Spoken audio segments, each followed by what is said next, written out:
We're just days into the second term of President Donald Trump, and Democrats are desperately looking for a path forward as Republicans now control both chambers of Congress and the House. Our next guests may have the answer.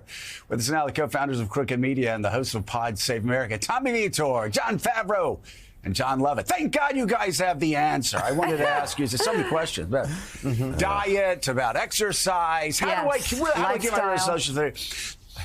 So I got a couple things I want to ask you guys about to kick it off. But first, it's great. It's awesome. It really is that you all served in the Obama administration, because when people are saying all is lost, it's all over. Reminds me when we got elected in '94, Republicans, U.S. News had, it's like, is it the end of the Democratic Party? And I put it on, my coffee table in my office, threw that one away pretty quickly.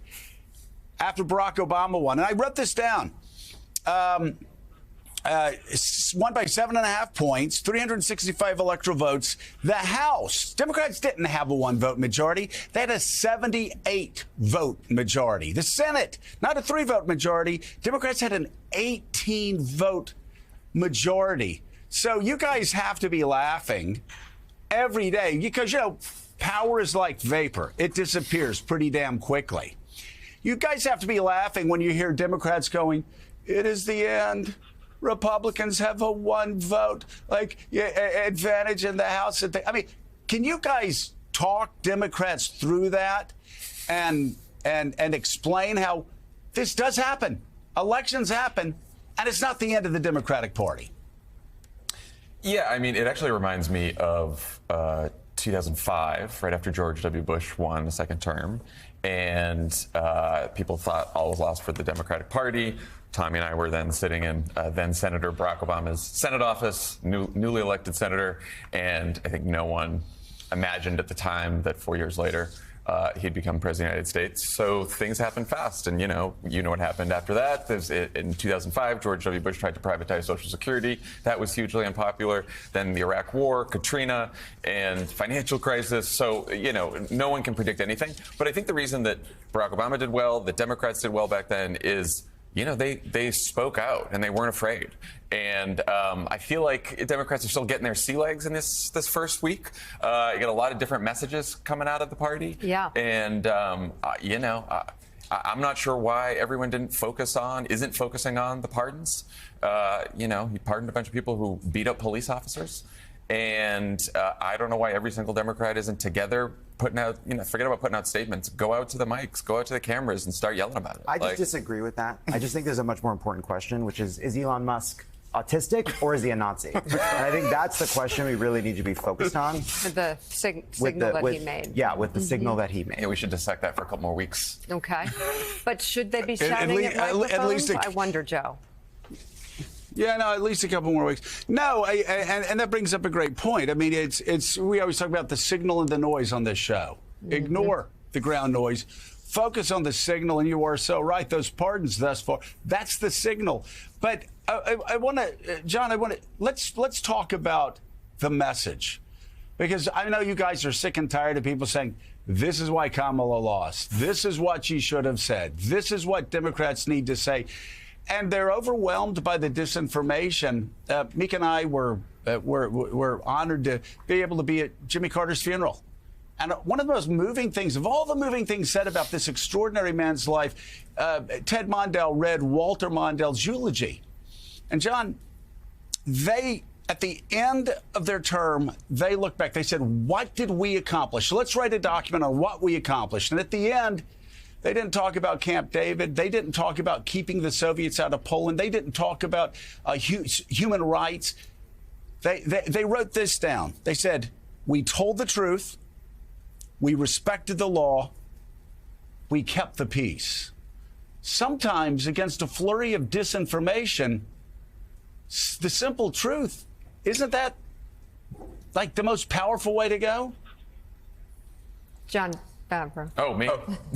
Let rip, buddy. Well, which There's a couple Johns. Okay. Too many Johns. Any John. Tommy, John.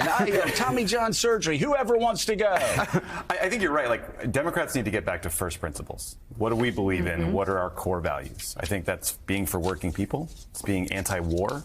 I think we need to talk more about money in politics and the way that's distorting our democracy. I think that's one way we could ground this message about democracy that can feel a little esoteric and divorced from the day-to-day challenges people feel, as we talk about, hey, look on the dais of the Trump inauguration.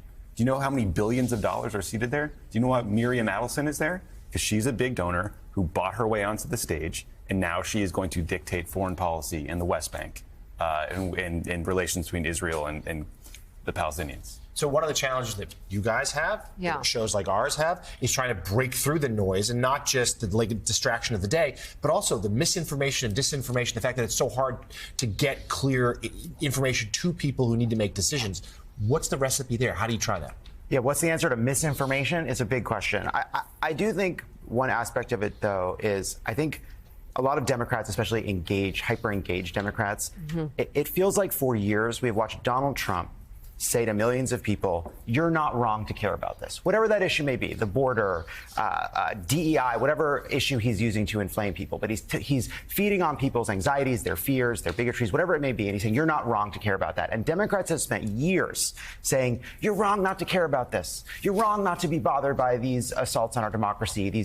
You're wrong not to care about this stuff. And I think if at a time when there's so much noise, we have to go to people and talk about what they already care about, or what we can't beg people to care about the things that a small group of Democrats already cared about to begin with. So my question to you all is this narrative of anger against Joe Biden about how he went out, about the decisions he made on whether to run again. Good debates, but is it really what we need to be doing right now, what Democrats need to be doing, pounding on the mistakes of the past? Or should we be focused on pressing reset and figuring out how to move forward in the future? I mean, I think we need just to be honest about the mistakes we made and then figure out how to rebuild. I think we all spent a lot of time, the Democratic Party that is, trying to tell voters that their eyes weren't seeing what they saw, which was a man who was too old to run for re-election. And I think that was a mistake. And I'm not here to pound on Joe Biden or yell about the pardons at the end of the day, but I understand why people are mad at him. I'm personally frustrated about the situation we're in, and he's someone who I think deserves a considerable part of the blame for getting us here. But I think our job as a party is to rebuild and figure out what we are for and find that next generation of leaders.